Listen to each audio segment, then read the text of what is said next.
name is Michael Albert, and I am the host of the podcast that's titled RevolutionZ. This is our 263rd consecutive episode, and the title is Degrowth and More for Liberation, Part 2, Strategy. The first part of this two-part sequence was inspired by the multi-authored 20 Theses for Liberation. It urged the need for flexible, continually updated shared vision, able to help unify countless ecological, economic, electoral, judicial, gender, sexual, racial, cultural, anti-war, and internationalist activism into a multifaceted, mutual aid-empowered whole. Cribbing from the 20 Theses, it then proposed some possible visionary commitments that activists, projects, organizations, and movements might continually discuss, refine, and correct to achieve such shared, continually updated vision as we navigate our future activism. Well, okay. Suppose an international movement of movements that favors fundamental shared vision convenes. Would its participants then say that we face an all-or-nothing endeavor? Would we chant, "We want the world and we want it now"? Would our flexible, regularly updated shared vision cause us to believe that to seek anything less than our whole vision would be worthless? More precisely, would sharing a core, flexibly updated vision cause us to think that we must first attain a new economy, a new polity, a new everything, or tipping points brought on by the old economy, old polity, and old everything would guarantee climate, income, and fascistic catastrophe?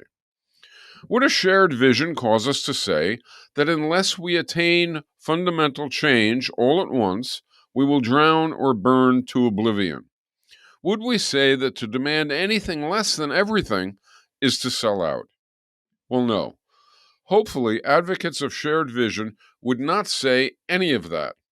Hopefully, we would tirelessly seek a new world, but also understand the difficulty and the duration that attaining a new world will entail. Hopefully, with shared broad vision, we would know that the effort to avoid climate catastrophe, resource catastrophe, income, gender, and racial catastrophe, as well as fascist catastrophe, can't wait until after we have won a new society. Hopefully, we would commit to winning comprehensive fundamental change, but not proclaim, "Win everything now" or "Win nothing ever." Hopefully, we would instead proclaim, "Win enough now to avoid catastrophes, then win more and more and more until we have won a fundamentally transformed, newly civilized, and newly ecologically desirable world." But in light of the 20 Theses visionary proposals, or anything that arises from anything like them, and also in light of knowing that attaining fundamental change will take longer than the time available to avoid climate and other catastrophes, and also knowing that social, economic, and environmental conditions that affect strategy differ from place to place and from time to time, can we find sufficient shared strategy to agree to unify a movement of movements? To address that question, the 20 Theses propose that a movement of movements will need liberatory projects, organization, and movements able to slow catastrophic trends as they also move us toward a new society, fully freed from such dangers. Such liberatory projects, organizations, and movements will need to facilitate learning, preserve lessons, provide continuity, and combine and apply energies and insights to win changes and sustain support for members.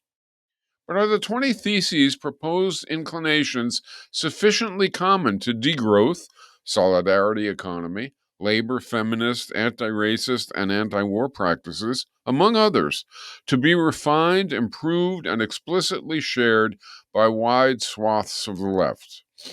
The 20 Theses propose that to ward off current catastrophic dangers, while we seek to win shared vision, will require organizing that counters cynicism with hope, that incorporates seeds of the future in the present, that grows membership and commitment among the class, nationality, cultural, racial, age, ability, sexual, and gender constituencies to be liberated, and that wins reforms without becoming reformist. The 20 Theses propose that doubt about the possibility of a better society is a primary impediment to people seeking fundamental change. Therefore, to combat cynicism rooted in doubt and to engender informed hope should be a permanent organizing priority. Liberatory organizing should always offer and clarify the merit of vision and the efficacy of activism, even as it indicates, details, and explains the pains that people currently endure and the tenacious obstacles to change people currently confront. To arrive at, collectively implement, and then monitor that well considered decisions have been carried out admirably, the 20 Theses propose that liberatory organizing should provide extensive opportunities for members to participate in organizational decision making and in deliberations with others.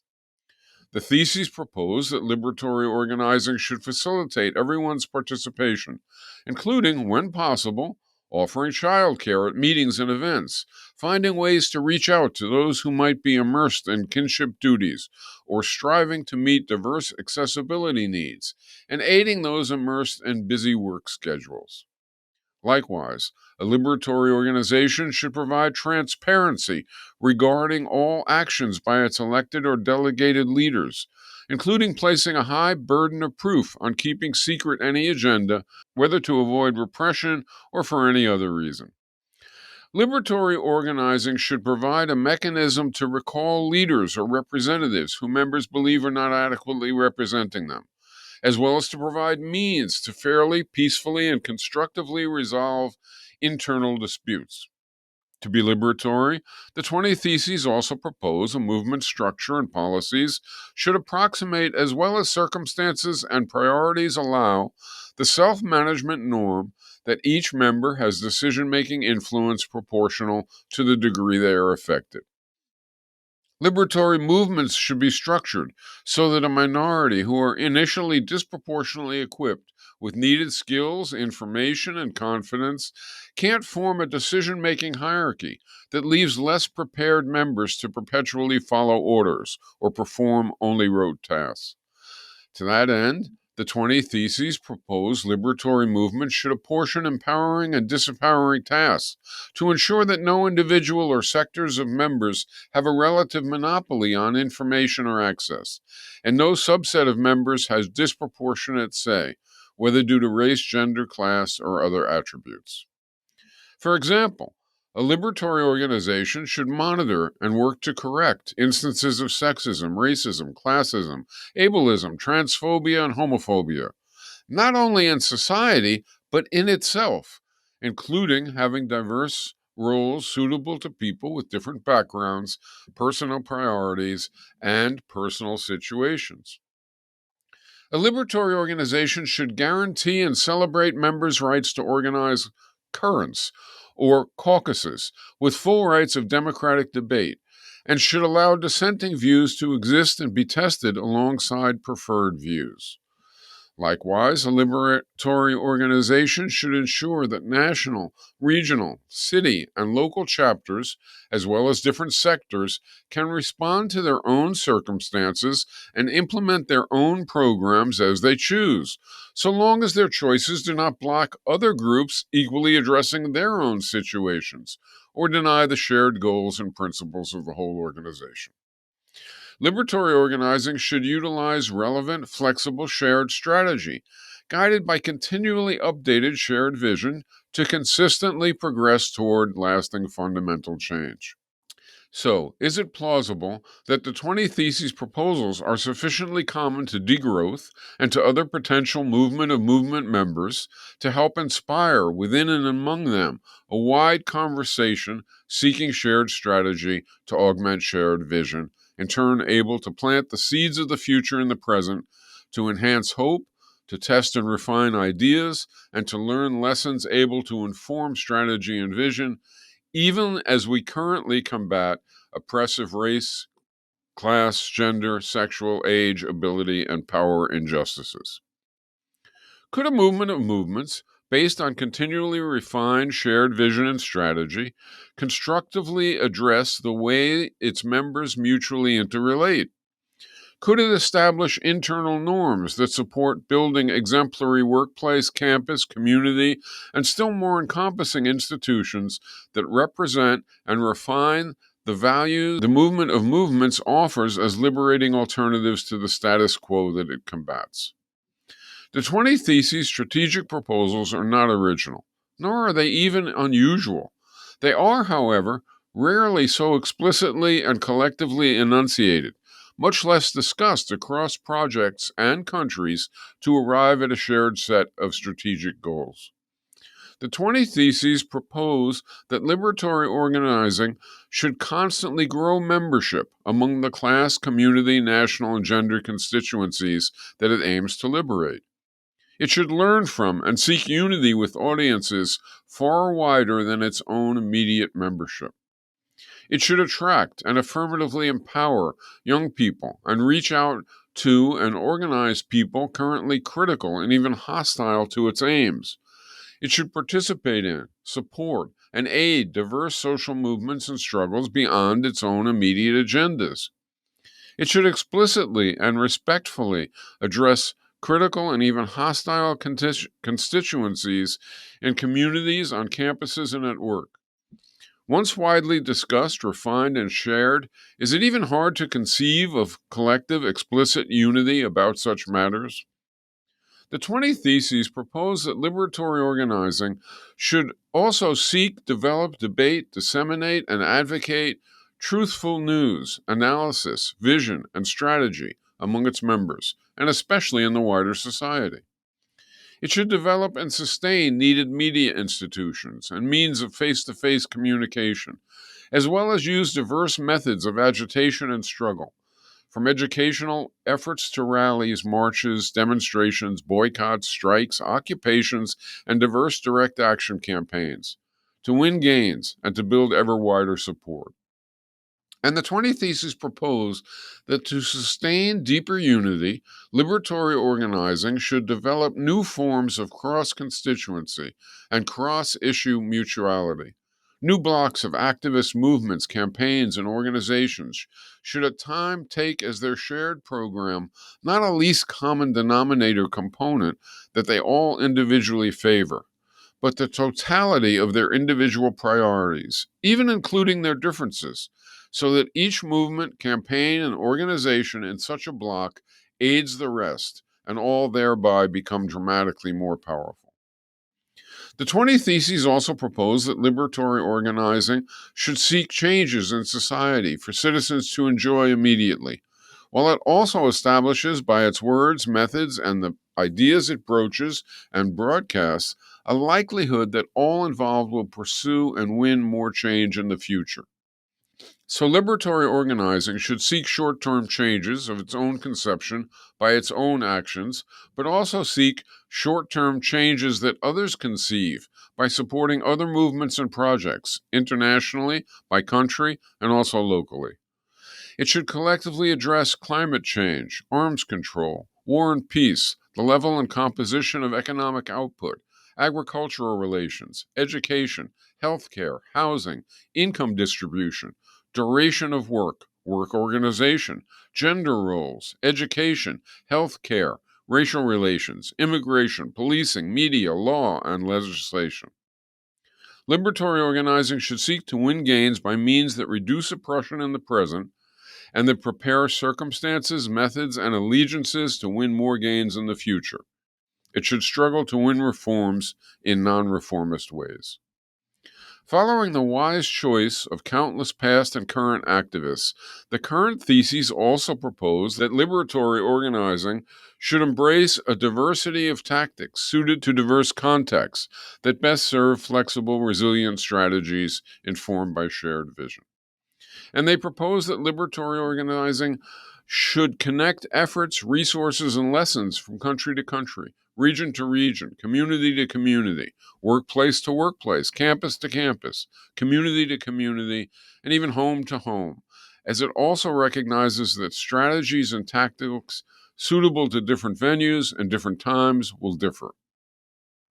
The strategic proposals of the 20 Theses for Liberation propose all the above as possible commonalities to consider. So, are its strategic proposals worth discussing to try to find shared strategic commitments to augment shared vision for a movement of movements? The 20 Theses urge that liberatory organizing will need to focus not solely on immediate tactical success or failure, such as stopping a meeting, completing a march, or winning a vote, but also, and even mainly, on broader matters such as how many new people do we reach, what commitments among participants do we enlarge, and what infrastructure do we create.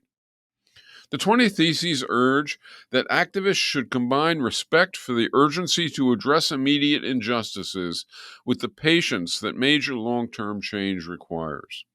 The 20 Theses advise that a movement of movements should understand that vision orients aims, strategy orients program, and tactics orient plans. For each, the 20 Theses propose that the movement of movements should pay close attention to immediate implications to advance today's campaigns, organization, and consciousness, but also to implications for longer run prospects, for those immediately involved and for those viewing from a distance. More, a movement of movements should provide financial, legal, employment, and emotional support to its members so they become steadily better able to participate in and navigate the challenges and sometimes negative effects of taking part in radical actions. Indeed, the 20 Theses propose that successful organizing should substantially improve the current life situations of its members, including aiding their feelings of self-worth, their knowledge, skills, and confidence, their mental, physical, sexual, and spiritual health, their material conditions, and even their social ties and engagements and leisure enjoyments. It proposes that successful organizing should take positive approach to in all interpersonal and organizational manners. It should always seek ways forward. Successful organizing should address disagreements and failings, not to cancel others or extol self, but to find ways all can progress successfully. Finally, the 20 Theses propose that liberatory organizing should understand that we are all different and that successful insights and paths forward are inevitably found, communicated, and advocated by some people earlier than by others. Liberatory organizing should welcome such leadership, but also guard against lasting differential empowerment. The 20 Theses thus propose that a key personal contribution of any leading person or group should be to elevate other persons or groups. So, do the 7 broad theses that bear on vision discussed in part 1 of this sequence of episodes, and the 13 broad theses that bear on strategy discussed here in part 2, sufficiently accord with degrowth aspirations, and, for example, with feminist, anti-racist, solidarity economics, labor, anti-authoritarian, and anti-war aspirations, to warrant degrowth's consideration of them and critical intervention to improve them, and to then advocate for them, to seek flexible, broad vision and strategy to unify a movement of movements. The 20 Theses for Liberation document says its first goal is to establish that organizers and diverse movements would benefit immensely from a widely shared positive perspective, and that we would all benefit from a framework for coalescing around shared vision and strategy to identify shared aims and to leverage collective power to win immediate reforms on a trajectory of societal transformation. But one might reasonably ask, would it even matter if activists were to arrive at such a shared outlook in a country, in many countries, or even around the world? Would it matter if people who now mainly address and seek anti-sexist, anti-racist, anti-capitalist, anti-authoritarian, anti-ecocide, or anti-war gains were to all share a unifying core vision? Would it matter if behind calls to enrich and align struggles in different places and for different aims, there arose a considerable shared strategic perspective? Would it matter if multitudinous environmental, feminist, labor, intercommunalist, internationalist, and other efforts each backed the agendas of the rest so that each showed up for the actions of the rest? If not, then there's no need to think further on sharing these or any other theses for liberation. But if such a shared stance could assist each progressive, radical, or revolutionary project, campaign, institution, or movement that could especially align them into a much more effective mutual aid than they now share, then wouldn't it be wise to seek to arrive at shared vision and strategy? The 20 Theses for Liberation asserts that its second goal is to move forward from identifying the need for a widely shared visionary and strategic framework to propose a particular draft framework for collective engagement. Are the 20 Theses flexible, general, rich, common, and broad enough to sustain a productive discussion? After refinement and improvement, could they generate shared effective advocacy? The 20 Theses come from countless movements, experiences, and organizations that were collectively put forth by 31 co-authors and 6 host organizations and have now accumulated a bit over 300 signers, though of course no signer proposes them as the only possible formulation. For that matter, likely everyone who has signed has concerns or misgivings about at least some of the theses. Indeed, across the broad spectrum of progressive and radical movements, there are sure to be initial reactions that the 20 Theses are too long, too specific, lack something favorable, include something unfavorable, go beyond our means, utilize precise or unpreferred terminology, or are just something that, no matter how worthy, will likely be ignored. So what? We should not stop at or be stopped by initial doubts. As the theses assert, quote, our hope is that these concerns are not a stopping point, but a starting point for undertaking further examination, discussion, debate, improvements, and refinements toward a shared basis, however different it might look from this draft, for future activism and organization building. So how might such a final shared viewpoint emerge? By people talking, writing, reading, and proposing with one another, in person, in periodicals, and in organizations. The result, the theses advocate, wouldn't be a fixed, unchangeable stance. Shared vision and strategy would instead continually alter in accord with new experiences, contexts, and insights. The result would be a continued collective process of refining, adapting, and utilizing a unifying framework. It would build and sustain a culture that unites around shared vision and strategy. And isn't that the work of building a movement of movements? It would bring separate agendas into powerful solidarity with one another. And isn't that a path toward victories? And so the question arises yet again. Would it be productive for Degrowth's many advocates to participate in such an endeavor? Would Degrowth's participation be good for the endeavor and thus worth Degrowth's attention? And would it also be productive for solidarity economy, feminist, LGBTQ, and anti-racist, anti-war, border, prison and justice, electoral organizing, and on, to each participate in all their many facets in such an endeavor? And also good for the endeavor that they each do so, and thus worth their involvement. That is the hope of this episode of Revolution Z. It is easy to say it won't happen.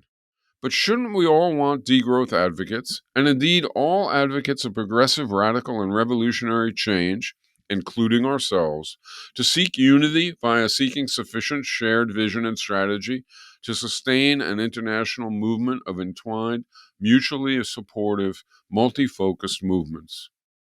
The 20 Theses for Liberation are at forliberation.org. Its 31 signers are Callie Akuno, Michael Albert, Renata Avila, Ramsey Baroud, Medea Benjamin, Peter Bomer, Fintan Bradshaw, Jeremy Brecker, Erska Bresnik, Noam Chomsky, Savina Chowdhury, Deborah Simon, Mark Evans, Andrzej Grubacek, Jason Hickel, Kathy Kelly, Arash Kolahai, Bridget Meehan, Sotis Mitralexis, Jason Miles, Cynthia Peters, John Pilger, Matisse Prim, Don Rojas, Stephen Shalom, Alexandria Shaner, Norman Solomon, Cooper Sperling, Yanis Varoufakis, and Brett Wilkins. Its 6 host organizations are Z Network, DM25, Academy of Democratic Modernity, Meta CPC, Real Utopia, and Cooperation Jackson.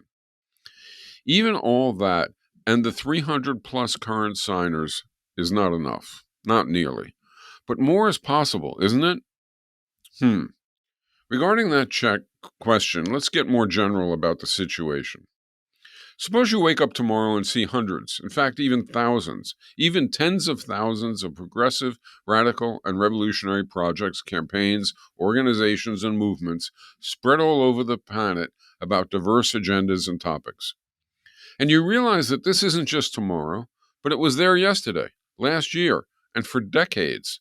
And you wonder, why does this bubbling, courageous, insightful, energetic mass of creative, concerned components of struggle not have, wait for it, more victories?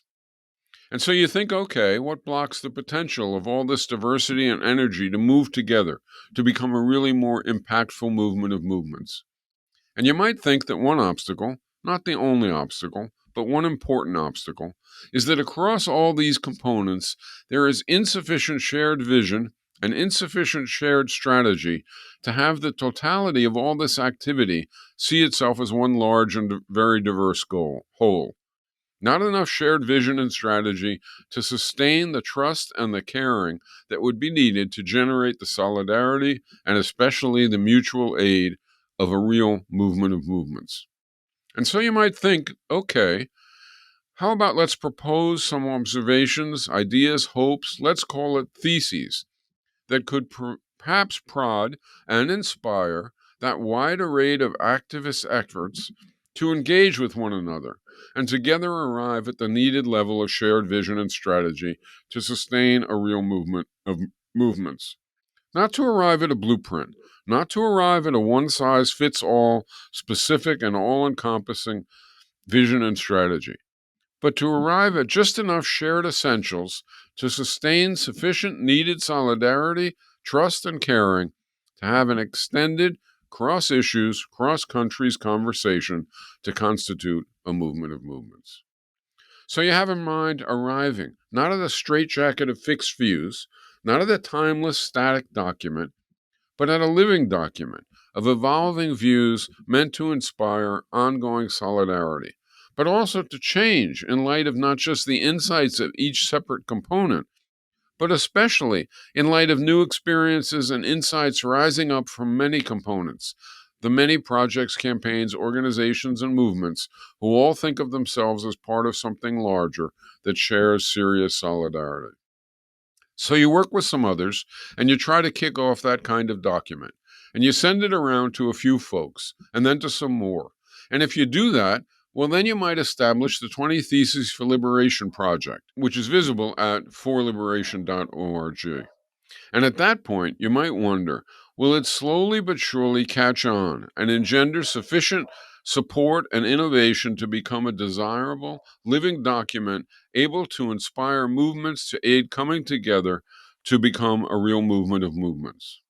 And well, that is where this project has now reached. Perhaps not all signers, but certainly some have gotten to this point. And now we even have begun the process of making the document that is at the address forliberation.org into a living document by asking signers to submit suggested improvements. And how many signers are there so far? 300, a little more than 300. So why is this grist for an episode of Revolution Z? Especially since a few months back, I did one where I literally read the document as it then was, as an episode. Why am I now reading? And I know that's clumsy, and I know that's a bit tedious to hear and watch, but I'm urging you to go to the site so you can read it for yourself. The answer for why I'm doing it over and over is because I really believe that one very prominent, powerful, important impediment to a movement of movements in which each component aids the rest, in which each component adds its strength to the rest, is insufficient shared vision and strategy. So, this is a means to try to propel that, to try to involve all relevant factors, all relevant potential advocates in a discussion. If you agree largely with the contents as summarized earlier in this episode and the prior episode on vision, and fully with the idea that the left all around the world needs more unity, more solidarity, and more mutual aid, and that attaining those qualities is going to depend on having considerably more shared vision and strategy than we now have, to cause us to see ourselves as one big, diverse, solidaritist project, to sign on and put in some effort to get others to do likewise. So I made a case for relating to the 20 theses in this episode, and in part 1 a couple of weeks ago. I would go out on a limb and bet that you, each person hearing this, upon reading them, would agree with the theses and goal of the project as much as many and maybe all of our current roughly 300 signers. So there is a channel in the Z Discord system that is accessible publicly. And I invite you, no, I urge you, to indicate your reaction to these 2 episodes and the forliberation.org site itself, there in that Discord channel. Questions, suggestions, criticisms, whatever. And I, and likely others, will converse with you there about the project and the theses. And that said, this is Michael Albert, signing off until next time for Revolution Z.